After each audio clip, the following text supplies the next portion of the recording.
For a really long time, I had two mysteries that were hanging over me. I didn't understand them, and to be honest, I was quite afraid to look into them. When I was a teenager, I remember going to my doctor and explaining that I had this feeling like pain was leaking out of me. I couldn't control it, I didn't understand why it was happening, I felt quite ashamed of it. My doctor said, well, we know why people get like this. Some people just naturally get a chemical imbalance in their heads. You're clearly one of them. All we need to do is give you some drugs, it'll get your chemical balance back to normal. So I started taking a drug called Paxil or Seroxat, it's the same thing with different names in different countries. And I felt much better, I got a real boost. But not very long afterwards, this feeling of pain started to come back. So I was given higher and higher doses until for 13 years I was taking the maximum possible dose that you're legally allowed to take. And I started asking myself, well, what's going on here? Because you're doing everything you're told to do by the story that's dominating the culture. Why do you still feel like this? So to get to the bottom of these two mysteries, so far we have scientific evidence for 9 different causes of depression and anxiety. For example, if you're lonely, you're more likely to become depressed. If when you go to work, you don't have any control over your job, you've just got to do what you're told, you're more likely to become depressed.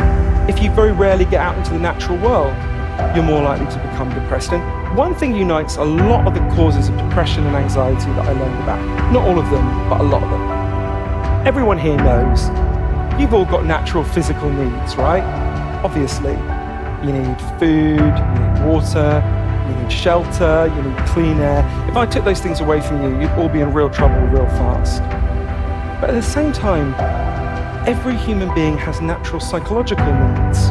You need to feel you belong. You need to feel your life has meaning and purpose. You need to feel that people see you and value you. You need to feel you've got a future that makes sense. And this culture we built is good at lots of things. Many things are better than in the past. I'm glad to be alive today. But we've been getting less and less good at meeting these deep, underlying psychological needs. And it's not the only thing that's going on, but I think it's the key reason why this crisis keeps rising and rising. We are the loneliest society in human history. There was a recent study that asked Americans, do you feel like you're no longer close to anyone?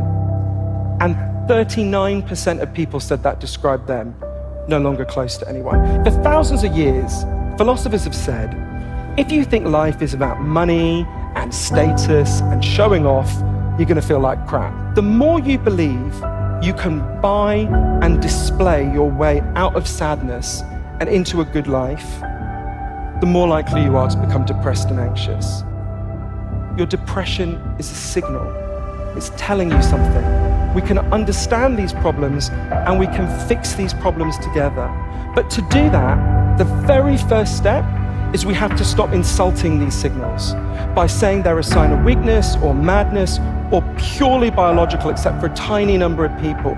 We need to start listening to these signals because they're telling us something we really need to hear. It's only when we truly listen to these signals and we honor these signals and respect these signals that we're going to begin to see the liberating, nourishing, deeper solutions, the cows that are waiting all around us.